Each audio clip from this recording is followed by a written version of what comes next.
The 1980s was a popular culture explosion, and throughout the decade, there was so much going on, I couldn't fit it all into one video. So I decided to put together another collection of things you might remember from the 80s. This time, I used the comments from the last video to create the list.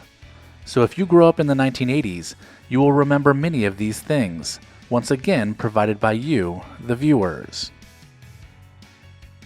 To start out, new singers emerged and took the malls by storm in the mid-80s.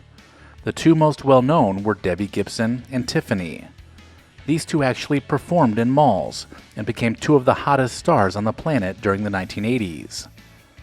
Following the success of these two, the Boston boy band New Kids on the Block shot to fame, and every teenage girl had their favorite New Kid member.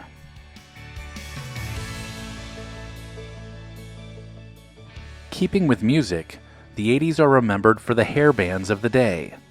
Not only was spandex their favorite thing to wear, but bands like Motley Crue, Bon Jovi, and Poison weren't afraid of a little mascara either. For the kids that detested mainstream pop music, there was new music from Run DMC and the Beastie Boys. Heavy metal was also hitting its stride in the 80s, and no other band was as commercially successful as Metallica.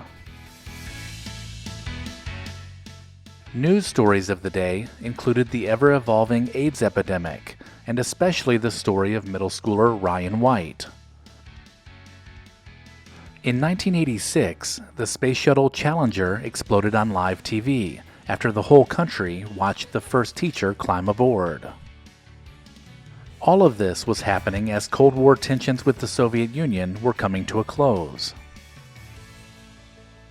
During the early 1980s, many kids had an Atari 2600. Do you remember playing games with the worn-out joystick that was missing its plastic cover? Anyways, games like Space Invaders and Joust became popular arcade-style games that were brought into the living rooms of millions of Americans.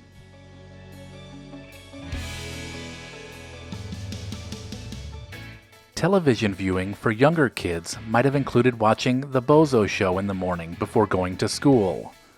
Who didn't love watching The Grand Prize Game?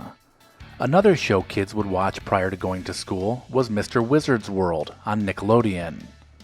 The show made learning about science fun and engaging. After school, Reading Rainbow was another educational show that aired on PBS. The show made reading an adventure, and by opening a book, you could find the answer to anything. Family sitcoms were a huge part of 1980s programming. These shows focused more on the kids, and most of them became huge stars while their shows were on the air. Shows like Family Ties with Michael J. Fox, Growing Pains with Kirk Cameron, and Who's the Boss with Alyssa Milano made for plenty of celebrity crushes by kids across the country. For grown-ups, new shows like Miami Vice and Moonlighting put a new spin on traditional crime shows.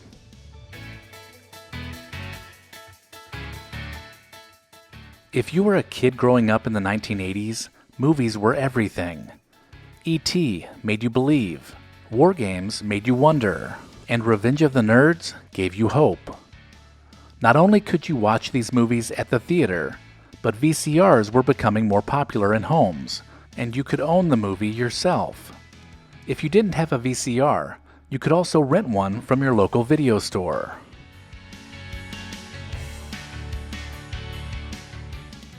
One of the best parts of the 1980s were all of the low-budget horror movies that became standard viewing at slumber parties. From Friday the 13th to A Nightmare on Elm Street, the sequels that these movies produced could fill an entire night. And if you love staying up late, there is no doubt you watched the Mistress of Dark herself, Elvira, host her late-night movie marathon.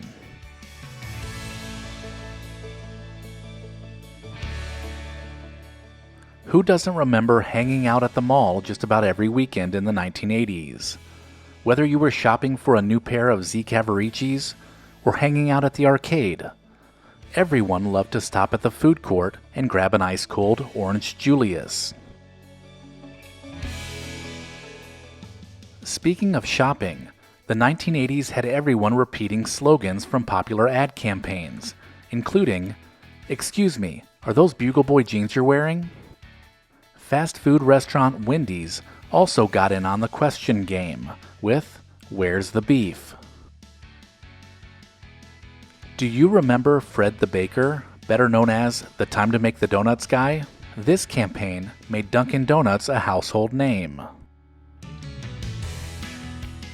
Domino's Pizza also had a character of their own to promote their pizza delivery in under 30 minutes. Avoiding the Noid was key to getting your pizza in the 1980s.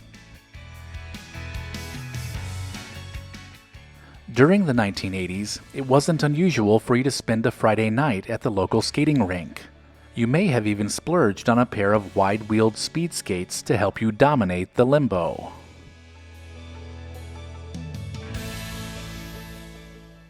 Swatch watches were wildly popular during this decade.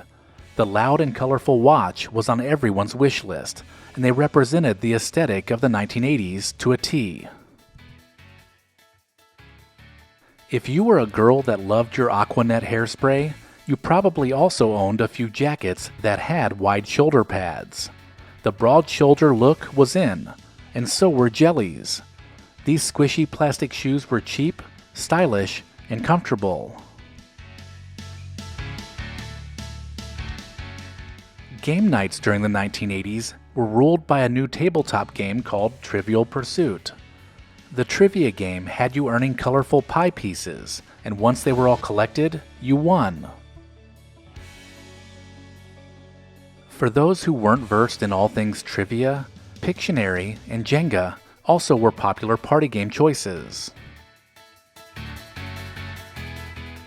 Some of the most influential toys of the decade were created out of television cartoons. Transformers was a fun concept, and it made for fun toys as well. Every kid loved transforming Optimus Prime into a semi-truck. The fast-talking commercials for Micro Machines also made these popular choices for kids. And then there was Teddy Ruxpin, the friendly book-reading bear. This animatronic bear had a spot in his back for cassette tapes that would bring him to life. If you enjoyed this video, check out the description for links that help support the channel. And as always, thank you so much for watching.